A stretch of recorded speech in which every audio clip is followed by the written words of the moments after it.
আগামী ত্রয়োদশ জাতীয় সংসদ নির্বাচনে ভোট দেবার উদ্দেশ্যে রাজধানী ঢাকা ছাড়ছেন হাজার হাজার মানুষ।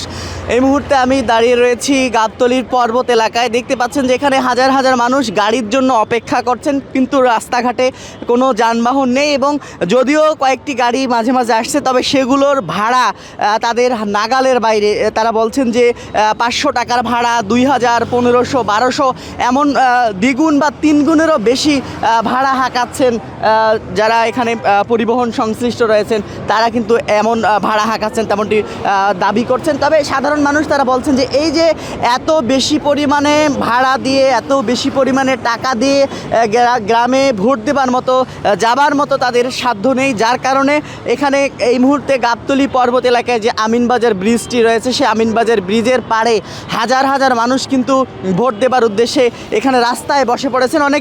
অনেকের সঙ্গে আমি কথা বলেছি, তারা বলছেন যে সকাল থেকে তারা এই পর্বত এলাকায় অবস্থান করছেন, তবে কোনোভাবেই কিন্তু এখন পর্যন্ত কোনো গাড়ি তারা ম্যানেজ করতে পারেননি এবং কোনো গাড়ি তাদের নিচ্ছে না। যদিও বা দুই একটা গাড়ি পাচ্ছেন, তবে সেগুলোর ভাড়া 2 গুণ বা 3 গুণ বেশি।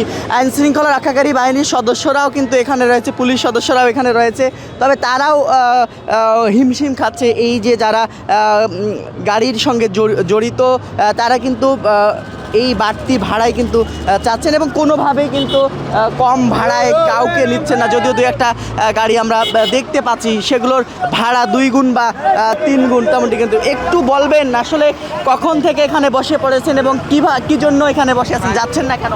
প্রায় 10টার থেকে বসে রয়েছি। 10টার সময় বসে আছেন কেন?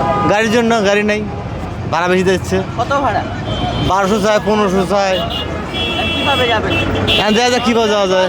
1000 টাকা। বিআরটিসি বাস চাচ্ছে 1000 টাকা। আপনি কতক্ষণ থেকে বসে আছেন? প্রায় 2.5-3 ঘন্টা থেকে। কই যাবেন? রংপুরে যাব। কি যাইতে পারছেন না কেন? গাড়ি নাই, গাড়ি ওরা দাম বেশি চাচ্ছে। 600 টাকার ভাড়া, 1200 টাকা চাইতেছে। যাবো কিভাবে? এখন কি করবেন? এখন তো এই যে বই আর আছি রাস্তার মধ্যে, না হলে ঘুরে বাসায় যাওয়া লাগবো।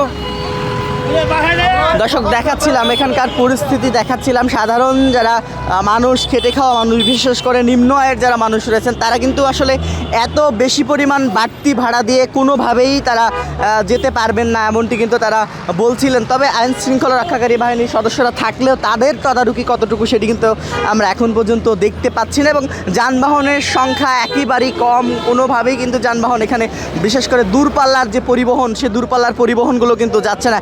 একটু বলবেন আপনারা কোথায় যাচ্ছেন? কোথায় যাচ্ছেন? আমরা সিরাজগঞ্জ রোড যাচ্ছি। সিরাজগঞ্জ। এই গাড়ি কি পাচ্ছেন না নাকি? গাড়ি পাচ্ছি না। ভাড়া কেমন? ভাড়া ভাড়া 700-800 করে। আগে কত ছিল? আগে 300-350। মানে ডাবলেরও বেশি। ডাবল। এখন কি যাচ্ছেন কোথায়? এখন আমরা সিরাজগঞ্জ যাওয়ার জন্য আসছিলাম। গাড়ির যে অবস্থা, গাড়িতে কোনো গাড়িতে সিট নাই। এখন কিভাবে যাবেন? এখন আমরা হাঁটতেছি রাস্তা দেখি কীভাবে যাওয়া যায়। ঘুরে বাইরে যাবো, কে ভোট দিব বোঝেন না কথা। আমার ভোটটা দিব, এটা হইবে না, ভোট কমবে, এ পাইবে না, কথা বোঝেন নাই। হ্যাঁ, 1000 টাকা ভাড়া কি, 500 টাকা ভাড়া, 2000 টাকা ভাড়া, এটা হইল নি। এটা পকেট মূল্য মেয়েরা বেড়া করে দিব, বেড়া করে ভোট দিব, ভোট দিব, ভোট দেবো।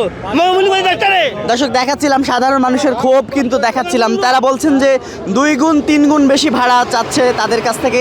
এই পরিমাণ ভাড়া দিয়ে কোনোভাবেই তারা গ্রামে ভোট দিতে যেতে পারবেন না, এমনটি কিন্তু বলছেন। তো এই ছিল এখন পর্যন্ত গাবতলী থেকে ভোট দেবার উদ্দেশ্যে রাজধানীবাসীর ঢাকা ছাড়ার সর্বশেষ পরিস্থিতি।